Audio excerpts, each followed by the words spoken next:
श्री शिवाय नमस्तुभ्याम, हर हर महादेव, जय महाकाल। कैसे हैं आप सभी लोग। मात्र एक इत्र वाली रुई का टुकड़ा आप सभी लोगों को अपने घर पर चुपचाप आज रात को रख देना है। पूज्य गुरुजी ने कहा 3 दिन के अंदर अंदर ऐसा चमत्कार होगा जैसा आपने सोचा भी नहीं होगा। ये शिव तत्व है।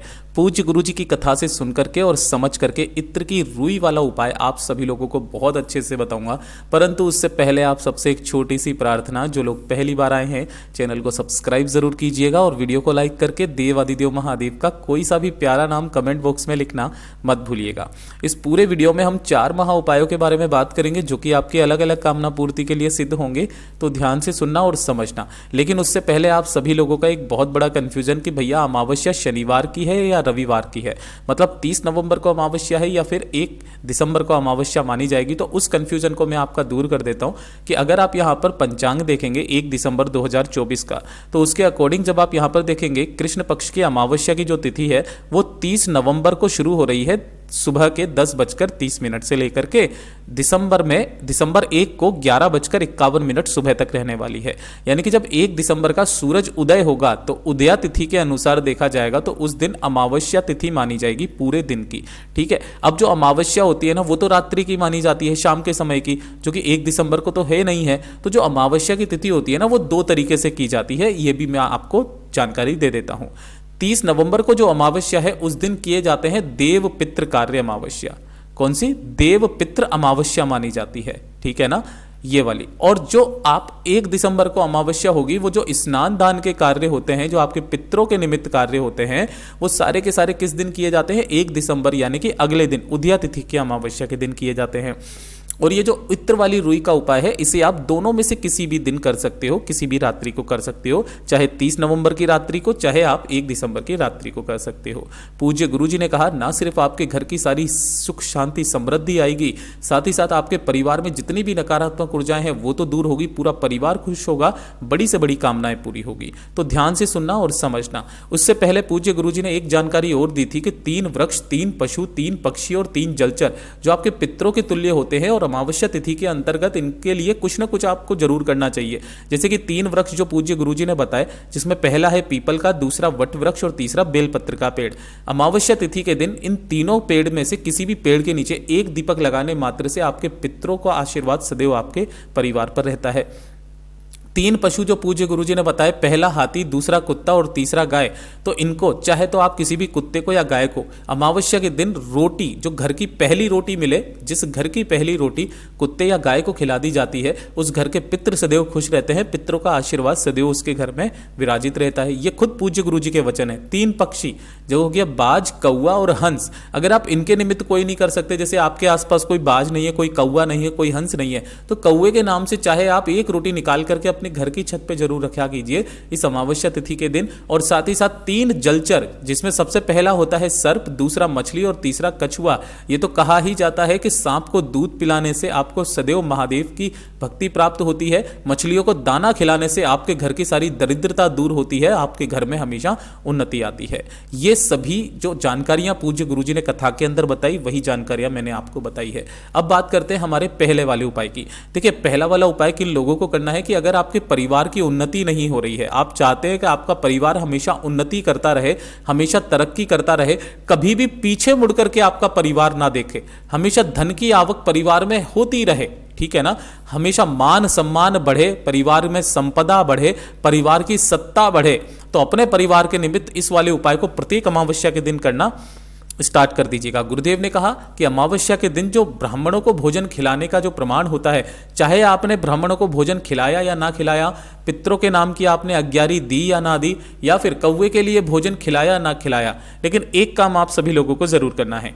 एक छोटा सा टुकड़ा लेना है आपको रुई का, इस तरीके से छोटा सा रुई का टुकड़ा लेना है मात्र, और थोड़ा सा लेना होगा आपको इत्र। बहुत इजीली आपको अवेलेबल हो जाएगा, छोटी सी एक शीशी आ जाती है 5-10 रुपए की।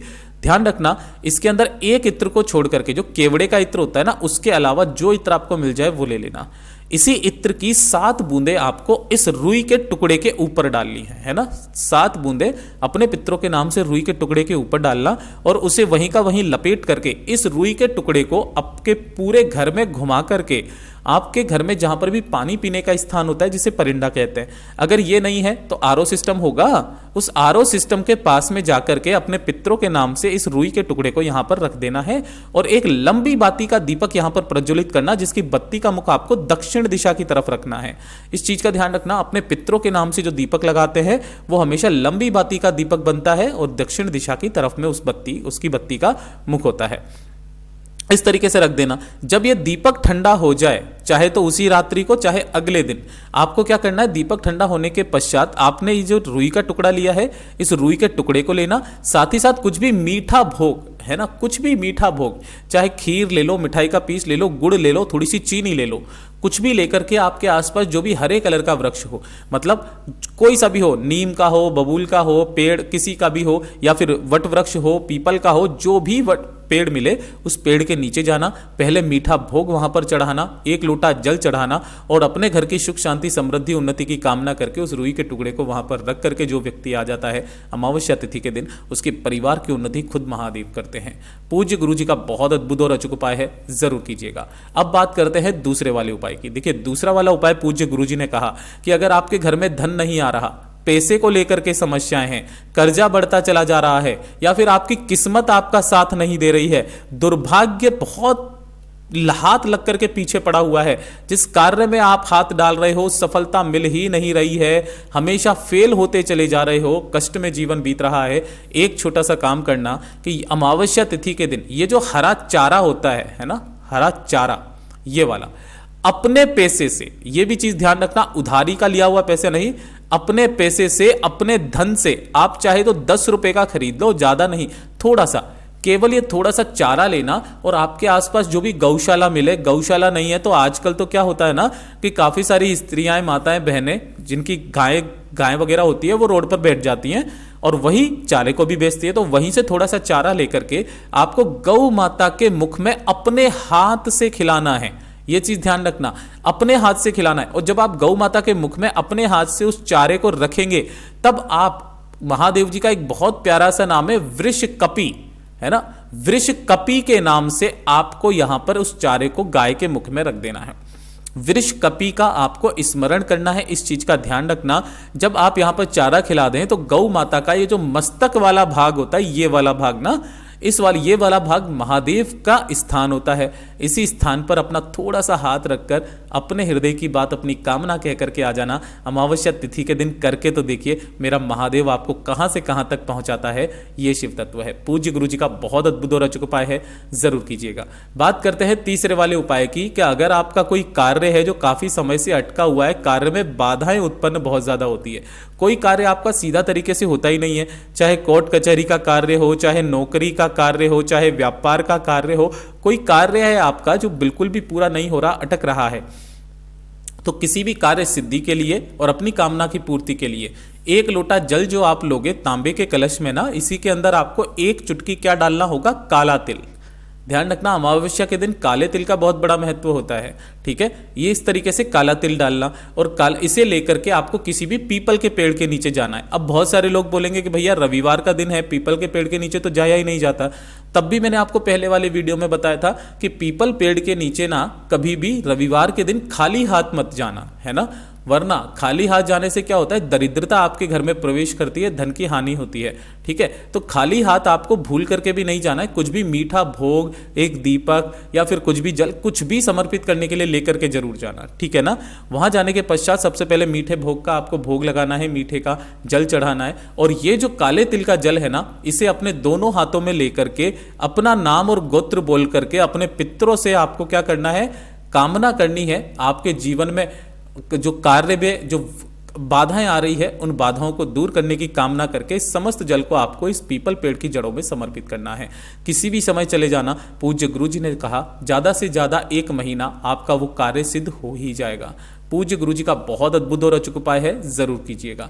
बात करते हैं चौथे वाले उपाय की। चौथा वाला उपाय जो है वो किन लोगों को करना है कि अगर आपके जीवन से कोई तनाव है जो दूर हो नहीं रहा है, एक के बाद एक कष्ट, एक के बाद एक परेशानी आपके जीवन में बनी हुई है ना, कभी कोई बीमारी हो जाती है, कभी कोई एक्सीडेंट हो जाता है, शरीर में असहनीय दर्द आपके रहता है ना, या फिर आपके कोई कार्य नहीं बन रहे हैं, एक छोटा सा काम कीजिएगा, एक लोटा जल जो आप लोगे तांबे के कलश में ना, इसी के अंदर आपको 2 से 4 बूंदे क्या मिला लेनी है, गंगा जल की मिला लेनी है। ज्यादा नहीं, 2 से 4 बूंदे गंगा जल के मिला करके, और 1 चम्मच आपको शहद लेना है। इस शहद को भी आपको इसी वाले कलश के अंदर डाल देना है। शहद क्या करता है, ये उन सभी बाधाओं की काट करता है जो कि आपके जीवन में परेशानियों को ला रहा है, ठीक है। और इन सभी को लेकर के महादेव के मंदिर में नहीं जा सकते तो आपके घर में जो शिवलिंग विराजमान है वहां पर आप कर सकते हो। उत्तर दिशा नॉर्थ डायरेक्शन की तरफ में मुख करके खड़े होना, दोनों हाथों में उस कलश को पकड़ना और अपना नाम और गोत्र बोल करके जब आप यहां पर जल समर्पित करते हैं तो जल चढ़ाने का क्रम बदल जाता है। सबसे पहले आपको इस जल के लोटे को जलाधारी पर लेकर के आना है, जल की धार को जलाधारी पर लगाना है, और उसके बाद इस लोटे को पीछे की तरफ लेकर के जाना है और इस तरीके से जल की धार को कंटिन्यू लाते लाते शिवलिंग के ऊपर तक लेकर के आना है। इधर से इधर की तरफ में आपको जल की धार को लेकर के आना है। जो भी जल जलाधारी से बहकर के नीचे की तरफ गिरे, संपूर्ण जल समर्पित होने के पश्चात थोड़ा सा जल यहां पर रोक लेना अपने दाहिने हाथ में और उसके छींटे अपने ऊपर मार लेना। उसी दिन से आपके कष्ट धीरे धीरे करके दूर होने लगेंगे। पूज्य गुरु जी के सभी उपाय बहुत ही ज़्यादा खास और अद्भुत है, जरूर कीजिएगा। वीडियो पसंद आए तो लाइक जरूर करना, चैनल को सब्सक्राइब जरूर कीजिएगा। मैं आपसे मिलता हूं अगले वीडियो में, तब तक के लिए ओम नमः शिवाय, हर हर महादेव, जय महाकाल।